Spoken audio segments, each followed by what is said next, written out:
danas imamo gosta najpoznatijeg hrvatskog kiropraktičara. Dovoljno je reći doktora Antu Pavlovića. Doktore Ante Pavlović, dobrodošli. Hvala. Doktore, kako ste doktore?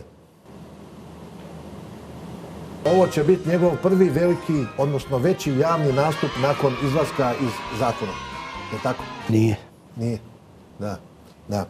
Ajmo, doktore, malo premotati film, idemo malo u vedrijem tonu, idemo dalje. Naš današnji gost je doktor Anto Pavlović. Doktor Anto. Vi ako ste novinar, jeste vi školovan novinar? Rođen za to. Jeste školovan, pitam? Rođen za to. Nisam školovan, nego rođen. Praksa me navela. Tu smo, Brajo. Jel vidite majicu koju ja nosim? Da. Pročitajte ovo što piše. ATL Lučko, i šta sad? Šta znači ATL?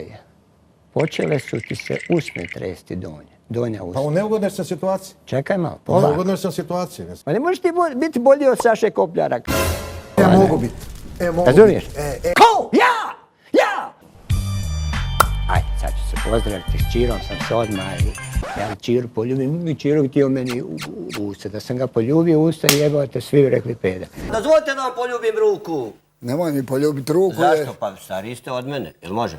Djeca su... Ne može. Ček. Ne, ovako Ako ćemo ne se može. poljubiti, ajde. Lijevo, desno. Ajde. Obzirom da svi viču Čiro pederu, to bi bilo malo indikativno, znaš. Vi spominjate da više ne možete tamo njih posjetiti, tako?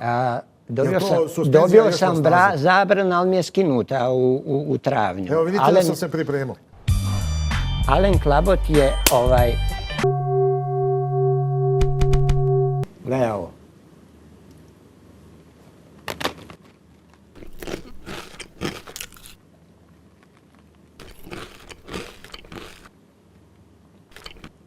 Ti pričaš za to ili ne Boga? Da.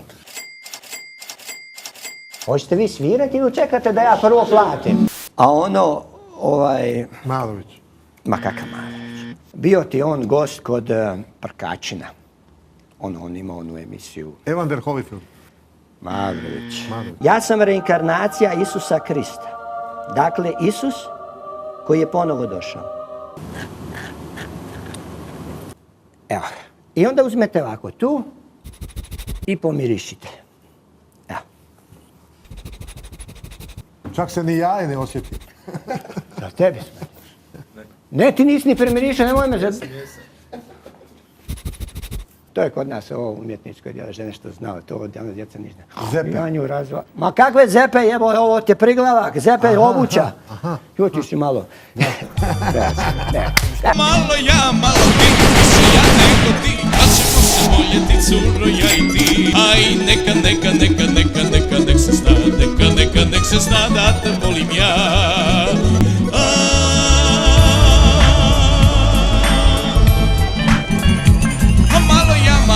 Možemo vidjeti pločice, nismo vidjeli. Sramota me, ali evo jebo vas pločice. A šta, dobro, bolje nego ja. Da ja pokažem svoj trbuh. Čekaj, Ajde malo, udalji sa strane, malo to je dobro da vidite ovo od kosidbe.